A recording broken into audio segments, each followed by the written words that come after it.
Hello and welcome to my YouTube channel. Let's have a look back at what happened between India and Pakistan during the last week. How did the conflict begin? What's coming up? Because this conflict does not only have implications for both India and Pakistan, but it has implications for the world, how it is changing, and especially how the balance of power has shifted in the subcontinent, and in turn it is having an impact on the global shift of power, because we saw that how China took the lead in the global technology and arms and ammunitions over the West, and everyone is talking about it. Let's have a look. So we will start with the night between 6th and 7th, when India made a brutal, deadly attack on the civilians in Pakistan. It violated the international border between India and Pakistan, called the LOC, and it struck civilian infrastructure in Pakistan, killing children as young as 7 years old, and later called them terrorists. Can you imagine labeling a 7-year-old a terrorist? So they hit 6 Pakistani locations. To understand what happened that night, we need to rewind a few days back.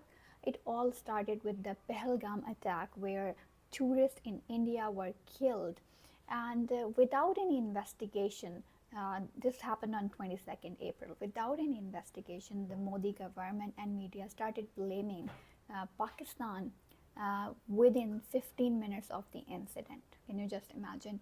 Pakistani government categorically denied it and also called for a joint investigation. But Modi government denied because they had different plans with the incident. Pakistani government had called this a false flag operation, in which Modi government wanted to cash on this incident for his upcoming elections. So what happened is that Modi launched the Operation Sindoor. What is Sindoor? It's a red powder worn by the married women of India on their foreheads. So this term is also very popular in Bollywood, and the whole operation looked very inspired by the Bollywood, because it was miscalculated, and it seems that they were not expecting what were the consequences which came later.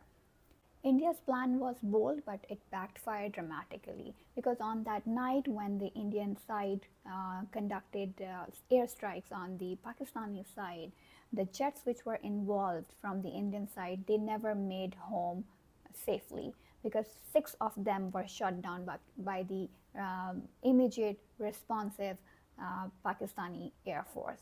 Pakistani Air Force employed J-10C, which are the Chinese-made very fast and deadly aircrafts, and they took down at least 3 of the French-made Rafale, which is a prized possession of the Indian Air Force, and which they call invincible.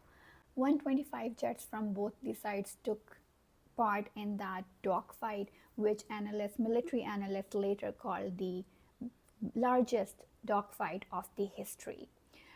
It employed at least 70 Indian aircrafts and at least 30 Pakistani jets. But even with the fewer jets, Pakistan won that dogfight, and the score, which was later told by the Pakistani Air Vice Marshal Aurangzeb, was 6-0. Let's see how this incident sent global shockwaves. India obviously initially denied the losses.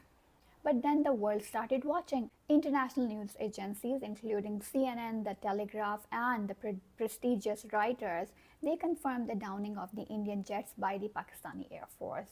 And among them were Su-30s, MiG-29s, and even an Israeli Heron drone. But most important was obviously the Rafales.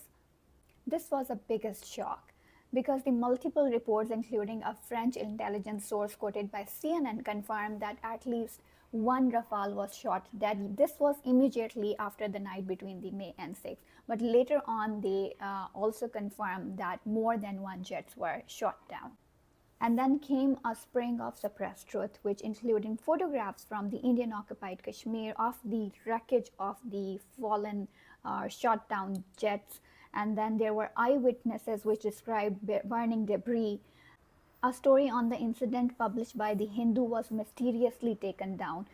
A report from the Indian Express spoke of another wreckage site deep inside Indian territory.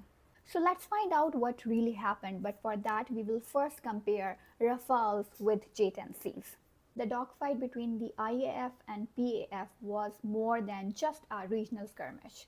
It was a real-world simulation of something bigger. It was a competition between the Chinese-made military hardware versus the Western aerospace technology. Experts from Washington to Beijing are calling it the first field test of the advanced modern air warfare. China's PL-15 missiles reportedly went head-to-head with Europe's Meteor missiles. The J-10C, a 4.5 generation fighter, was tested in combat for the first time. Let's see why it mattered. PL-15 has hypersonic speed. Its dual pulse motor allows for a second burst of speed near its target. The radar system lets the launching jet turn away post-launch, avoiding counterfire.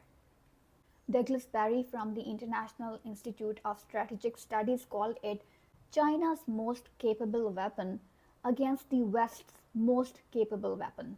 Also, he called the dogfight between the IAF and PAF a gold mine of data for global militaries to study. And most importantly, this conflict is not only about dogfights, it is about the defense strategy. India's military is larger on paper with a budget tilted towards modernization. The Indian government, meanwhile, has signed a 7.4 billion deal to buy 26 more Rafales, but their first combat experience has already drawn blood, and certainly not in India's favor. Pakistan, meanwhile, relies heavily on China in terms of arms and ammunition. Between 2019 and 2023, 82% of its arms imports came from Beijing. Officially, India maintains silence and claims that all the pilots of IAF returned safely, but denies to comment that some may have ejected or the jets were lost. Pakistani officials, on the other hand, say that 5 Indian jets and a drone were shot down, and the global military intelligence seemed to back this claim, at least a part of it. Let's explore the question that how did India lose despite of having more modern aircraft? The answer may lie in the training, tactics, rules of engagement, or simply in the underestimated capabilities of China-backed systems now in Pakistani hands. As tension simmers, the whole world is watching, because this battle is no more only between India and Pakistan. It's a preview of what air warfare might look like in a future Indo-Pacific conflict, and for global powers, it's both a warning and a wake-up call. Thank you for watching, and please do give me your feedback through comments.